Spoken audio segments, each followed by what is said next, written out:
Hello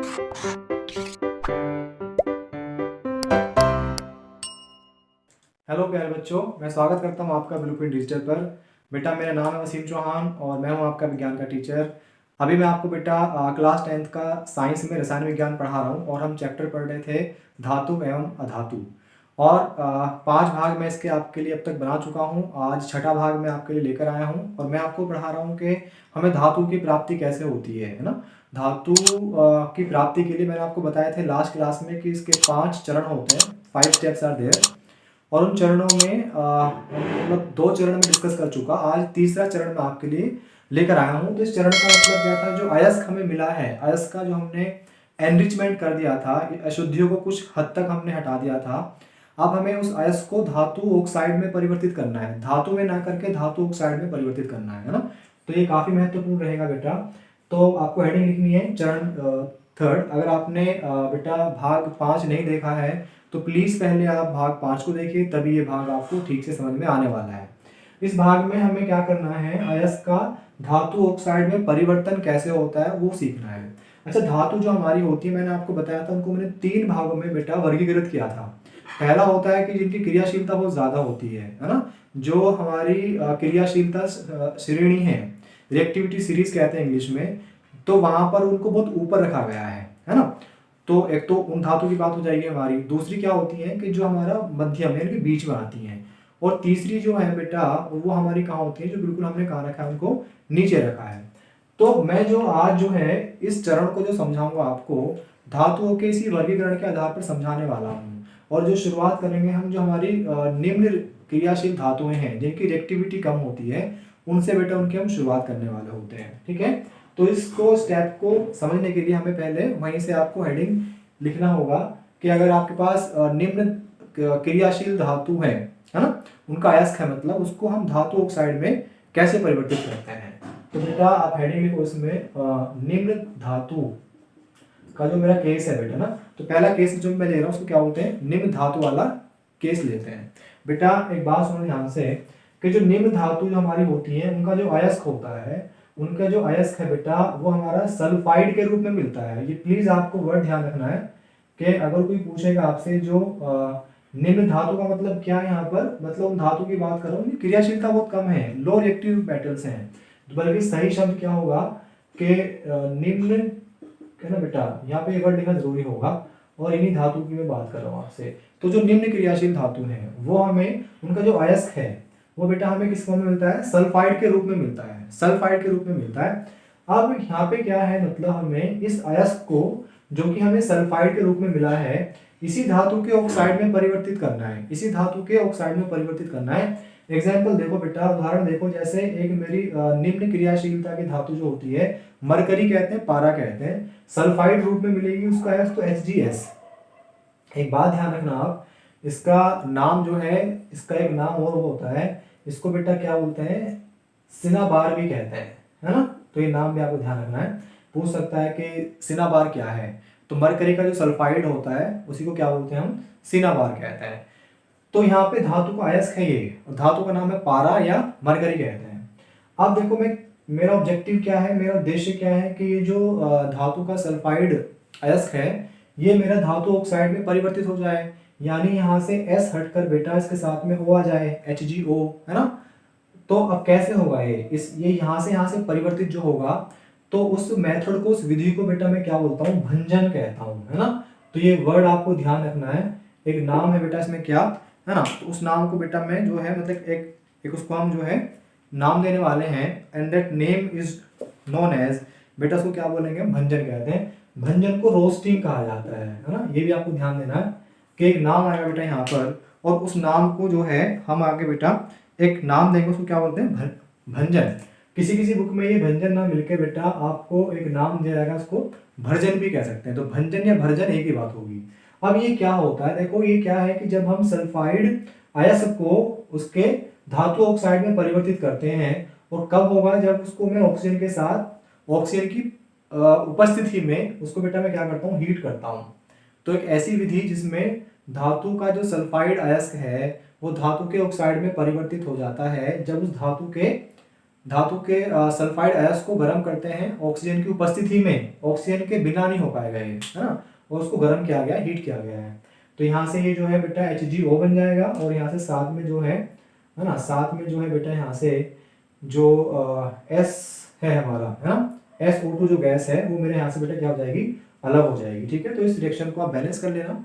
तो हमारा objective ये था कि धातु का अयस्क जो है बेटा वो हमारा किस में हो जाए, उसके ऑक्साइड में बदल जाए, है ना। तो इसी को बेटा हम जो है एक नाम देते हैं, क्या, भर्जन कहेंगे या रोस्टिंग कहेंगे या भंजन भी कह सकते हैं। ठीक है, तो मुझे लगता है इसमें कुछ डाउट नहीं होगा, एक दो एग्जाम्पल इसका हम और कर लेते हैं। ठीक है, तो भर्जन की बात कर रहा हूँ मैं आपसे। भर्जन का मतलब क्या था, भर्जन के द्वारा ऐसा होता है, भर्जन में क्या होगा कि ऑक्सीजन के साथ उसको गर्म करना पड़ेगा। जैसे एक बेटा मेरे साथ है कॉपर, कॉपर का जो सल्फाइड अयस्क है ये होता है Cu2S, है ना, कॉपर सल्फाइड, और इसको भी आप गर्म करोगे ऑक्सीजन के साथ। गर्म करने का मतलब सिंबल तीर के निशान के ऊपर ऐसे एक निशान बना देते हैं। तो ये भी बेटा मेरा किसमें हो जाएगा, कॉपर ऑक्साइड में, और यहाँ से जो मेरा SO2 गैस है बेटा अलग हो जाएगी। इसको आप बैलेंस कर लेना इक्वेशन को। ऑब्जेक्टिव हमारा यही था कि जो अयस्क है वो धातु ऑक्साइड में परिवर्तित हो जाए। देखो ये धातु ऑक्साइड है और ये भी क्या बेटा मेरा धातु ऑक्साइड है। ठीक है, तो इस तरीके से हम जो है भर्जन के द्वारा उन्हीं धातुओं के अयस्क को परिवर्तित कर सकते हैं धातु ऑक्साइड में जो सल्फाइड रूप में होते हैं। ठीक है, और ये सारी बात हमारी कहाँ बेटा, निम्न क्रियाशील धातु की है। मैंने स्टार्टिंग में बताया कि जो निम्न क्रियाशील धातु हैं उनका जो अयस्क है वो सल्फाइड के रूप में मिलता है। देखो अगर मैं निम्न क्रियाशील धातु की बात ना करूं,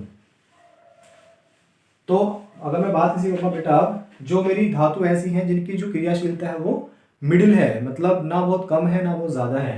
यानी मैं जो बेटा बात कर रहा हूँ, मेरी बात सुनना ध्यान से, मैं बात कर रहा हूँ मध्यम क्रियाशील धातुओं की, हाँ, यानी कि वो धातु जिनकी जो रिएक्टिविटी है ना बहुत ज्यादा है ना कम है। तो उनका जो अयस्क है, इनका जो अयस्क है, इन धातुओं का जो अयस्क बेटा आपको मिलेगा वो दो रूप में मिलता है। एक तो ये भी सल्फाइड के रूप में मिलता है ना, कुछ धातुएं हैं जिनका जो अयस्क है सल्फाइड के रूप में मिल जाता है।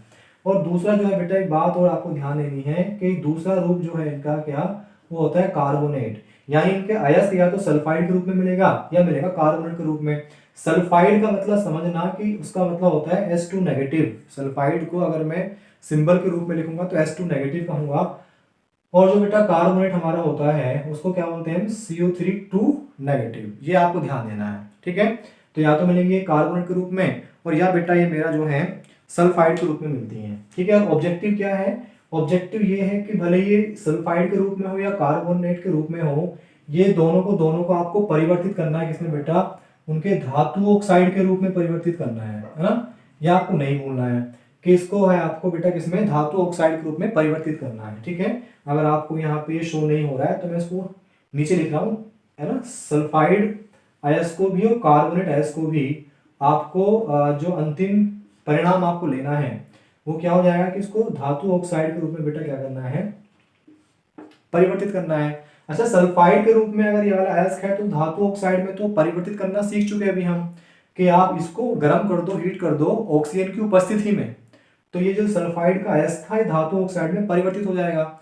लेकिन अगर वो कार्बोनेट के रूप में है ना बेटा, कार्बोनेट के रूप में है तो बेटा तब कैसे होगा। अब मेरी बात सुनो ध्यान से बेटा, अभी मैंने बताया था आपको कि अयस्क अगर सल्फाइड के रूप में है तो जिस मेथड से, जिस विधि से उसको ऑक्साइड के रूप में परिवर्तित किया जाता है उसका नाम मैंने क्या बताया था, भर्जन या भंजन, है ना। किसी किसी बुक में भंजन भी मिल जाता है, और इंग्लिश में क्या बोलते हैं बेटा, उसको रोस्टिंग कहते हैं। ठीक है, और कार्बोनेट को भी अगर आप धातु ऑक्साइड में परिवर्तित कर रहे हो तो बेटा उस मेथड को हम निस्तापन कहते हैं। ये आपको सीखना है। तो दो शब्द है मेन यहाँ पर, भर्जन और निस्तापन। ठीक है, निस्तापन को थोड़ा सा साफ से ये मैंने लिख दिया आपके लिए, निस्तापन। एक्चुअल में भर्जन को जो बेटा, भर्जन को जो कहते हैं रोस्टिंग कहते हैं। अब इंग्लिश भी ध्यान रखना, कभी कभी भर्जन ना लिख के वो इंग्लिश को हिंदी में यूज कर लेते हैं, रोस्टिंग लिख देंगे हिंदी में। और निस्तापन को बेटा कैल्सिनेशन कहा जाता है। ठीक है, तो ये दो वर्ड आपको सीखना है, एक है कैल्सिनेशन और एक है बेटा रोस्टिंग। ठीक है, ये तो हम सीख चुके हैं, है ना, कि ऑक्सीजन की उपस्थिति में आप गर्म करोगे तो वो सल्फाइड हमारा बेटा ऑक्साइड में परिवर्तित हो जाएगा। अब कार्बोनेट का मतलब क्या होता है, देखो कार्बोनेट अगर हमारा है, जैसे एग्जाम्पल देखो मेरे पास एक जिंक कार्बोनेट है और आप ये चाह रहे हो कि ये हमारा ऑक्साइड में परिवर्तित, यानी जिंक ऑक्साइड में परिवर्तित हो जाए, तो बेटा इसको आप गर्म करोगे लेकिन ऑक्सीजन की अनुपस्थिति में। यही दोनों बात आपको ध्यान रखनी है। भरजन में ऑक्सीजन की उपस्थिति में गर्म करते हैं, और जो हमारा ये निस्तापन है, निस्तापन में हम ऑक्सीजन की अनुपस्थिति में गर्म करते हैं। ऐसा क्यों होता है कि निस्तापन में हमें ऑक्सीजन का उपयोग नहीं करना पड़ता है? क्योंकि जो कार्बोनेट का अयस्क होता है ना, इसमें खुद में ही ऑक्सीजन उपस्थित होती है।